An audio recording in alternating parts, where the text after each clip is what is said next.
जो एपीसी बुलाई गई थी टेररिज्म के हवाले से, उसका अपोजिशन की जमातों ने बॉयकॉट किया और उनका मौक़िफ़ ये था कि अली अमीन और उनकी हुकूमत जो सूबाई है उसके पास कोई प्लान नहीं है इसको काउंटर करने का। तो आप लोगों के पास क्या प्लान है इस हवाले से, अगर हम आपसे पूछें कि there must be something that is on your mind जो आपको उनके साइड पे नहीं नजर आए? ठीक, शुक्रिया। ये ज़बरदस्त इशू नंबर 1 है हमारे सूबे का, लॉ एंड ऑर्डर जो है। पहले तो मैं ये क्लियर करते चलो कि हम क्यों नहीं गए एपीसी में। आज एपीसी नहीं हुई, आज पीटीआई की पार्लिमानी पार्टी मीटिंग हुई। APC mean all parties, all parties conference, तो ऑल पार्टीज थे ही नहीं। इशू ये है हम इसलिए नहीं गए, ये 1.5 साल से मैं इस असम्बली में हूँ और 50 दफ़ा मैंने ये कहा है रिपीटेडली कि इशू नंबर 1 हमारे सूबे का जो है वो लॉ एंड ऑर्डर है। लोग लाशें उठा रहे हैं, मगरिब के बाद गवर्नमेंट की रेट ही नहीं है। यूएनडी खान में ये सीएम साहब जा नहीं सकते, मगरिब के बाद रेट किसी और की है, तो इस पर डिबेट में चीख तरह कोई डिबेट नहीं हुई। मेरे पास नंबर ही नहीं था क्योंकि मेरे रिक्विजिशन के लिए चाहिए 37 मेंबर्स, हमारे अपोजिशन के टोटल मेंबर्स 28 थे, तो मैं कोई एजेंडा फ्लोट नहीं कर सकता था, रिक्विजिशन नहीं कर सकता था। अभी जब मेरे पास नंबर आए तो ये रिक्विजिशन मैंने किया है कि असम्बली में डिस्कशन हो, इस पर लॉ एंड ऑर्डर पर डिबेट हो। ठीक है, मैंने परसों सेनेट इलेक्शन के दौरान मैंने मेंबरान से साइन लेकर ये एजेंडा मैंने फ्लोट किया है कि इस पर डिबेट हो, तो उसके बाद एपीसी बुलाई जाती है।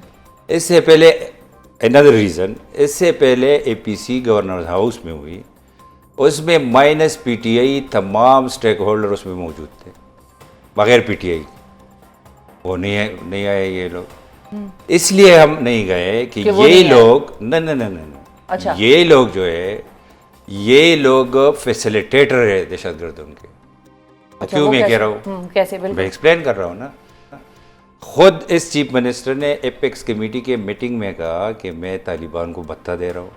खुद इसने कहा है। किसको भत्ता दे रहे? जो हमारे बच्चों के सर काट रहे, जो खुदकश कर रहे, जो चौकों चौराहों में धमाके कर रहे, उसको चीफ मिनिस्टर ने खुद एपेक्स कमेटी मीटिंग में कहा, दिस इज़ ऑन रिकॉर्ड कि मैं उसको पैसे दे रहा हूँ। जब ये चीफ मिनिस्टर बना तो सबसे पहले मुबारकबाद तर्जुमान टीटीपी ने दी इसको, this is on record return form में। ये दहशतगर्दी जो शुरू है अभी, पहले भी दहशतगर्दी थी हमारे सूबे में, लेकिन जब एपीएस इंसिडेंट हुआ, द देन प्राइम मिनिस्टर मियां नवाज शरीफ साहब वो पेशावर आए, सब पार्टीज़ को बुलाया, इंक्लूडिंग जो बंदा बाहर कंटेनर पर उसको गालियाँ निकाल रहा था उसको भी बुलाया। सारे बैठ गए कि अपना इनपुट दे दो। नेशनल एक्शन प्लान बना, उसके तहत ऑपरेशन हुई। जो ऑपरेशन हुई, दहशतगर्दी ख़त्म हुई। आप भी वहाँ से बिलोंग करती हो, मैं भी वहाँ से बिलोंग करता हूँ। पहले यही सिचुएशन हुई, दोबारा जब ये एपिसोड आया, ये कौन लेकर आया? इसके साथ इसलिए हम नहीं बैठते, ये कौन लेकर आए? The then prime minister Imran Khan prime minister था, सूबे में भी इनकी गवर्नमेंट थी। ये जो बैरिस्टर सेफ है वो सिग्नेटरी है इस मुआहदे, और जनरल फैज़ कोर कमांडर पेशावर था, उसने ये काम किया और ये गवर्नमेंट उसके साथ मिली थी। ये तालिबान वो एग्रीमेंट के तहत लेकर आए हैं, तो उसके साथ हम क्यों बैठे? लाने वाले ये है, फैसिलिटेटर ये है, चंदा ये दे रहा है, तो इसके साथ बैठने की क्या सूरत बनती है?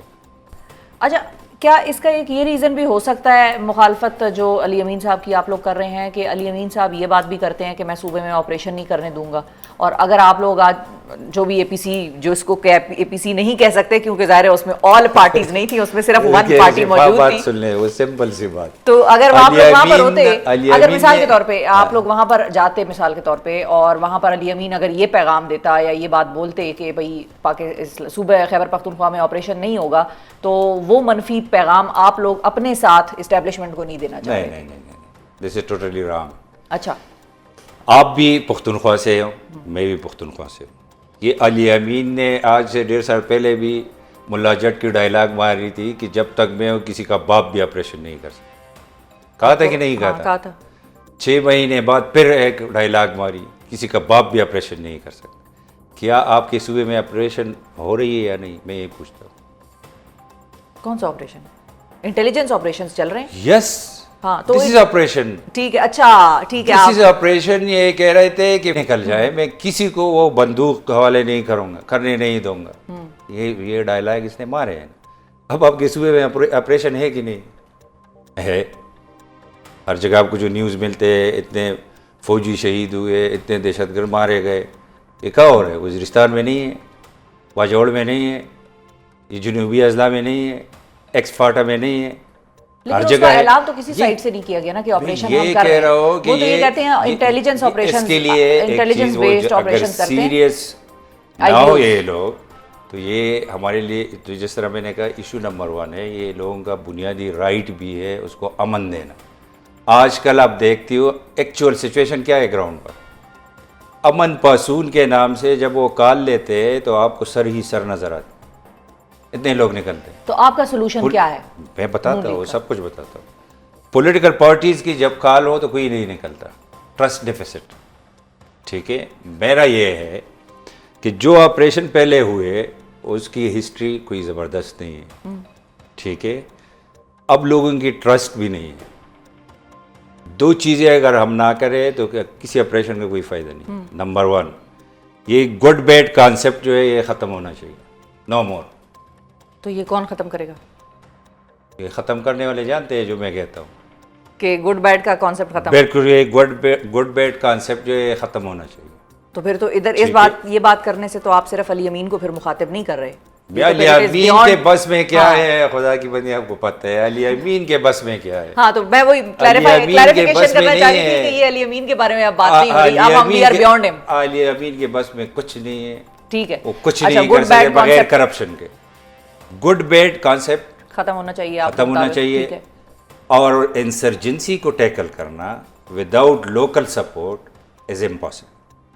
पब्लिक की लोकल पब्लिक सपोर्ट करेगी तो ही, उसकी कैपेसिटी है कि 72 घंटों में वो पूरे खत्ते का नक्शा उसने तब्दील कर दिया।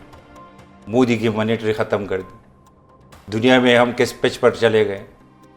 तो फोर्सेस में हमारा है टैलेंट, नो डाउट, लेकिन ट्रस्ट डेफिसिट। पब्लिक जब तक लोकल सपोर्ट ना हो, जब तक पॉलिटिकल ओनरशिप ना हो, पॉलिटिकल ओनरशिप भी ज़रूरी, लोकल लोगों को ऑन बोर्ड लेना ज़रूरी है, तब ये ख़त्म हो जाएगी।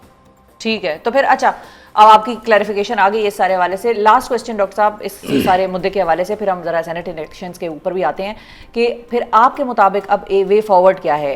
अली अमीन साहब के पास आपको लगता है इख्तियार भी नहीं है, उनकी विल भी नहीं है आपके मुताबिक कि भाई उन्होंने ये चीज़ ख़त्म करने का उनको कोई ज़्यादा वो इंटरेस्ट नहीं है। दूसरी तरफ आप जो है वो जिसको पैगाम दे रहे हैं उसको आप ये भी कह रहे हैं कि भाई गुड कॉप बैड कॉप का कॉन्सेप्ट ख़त्म होना चाहिए, ट्रस्ट डेफिसिट जो है उसको ख़त्म होना चाहिए। तो अब वे फॉरवर्ड फिर क्या है? पहली चीज़ जो अब गवर्नमेंट को, लोगों को, सबको मिल के करना है, वो क्या है? ये गवर्नमेंट को तो बीच में निकाल दो ना, ये गवर्नमेंट किसने बिठाई? नहीं, सारी गवर्नमेंट, मैं वफाकी हुकूमत की भी बात कर रही हूँ, ये कह रहा हूँ, सूबाई हुकूमत की भी बात, मैं ये कह रहा हूँ कि इस पर ये है हमारे लिए इशू नंबर 1 है। मैं बार बार एक बात करता हूँ कि यार मिनिमल एजेंडा पर हमें एक होना चाहिए। उसमें ना गवर्नमेंट हो, ना पोजीशन हो, ना एक पार्टी हो, ना दूसरी पार्टी हो, हम सबको इकट्ठा होना पड़े। इस पर पॉलिटिकल पॉइंट स्कोरिंग की ज़रूरत नहीं है, मिनिमल एजेंडा पर हमें एक होना चाहिए। उसकी पहल कौन करेगा? प्लस ये मैंने मेरी पोजीशन की असेंबली में डिबेट करते हैं, सब पार्टीज मौजूद हैं,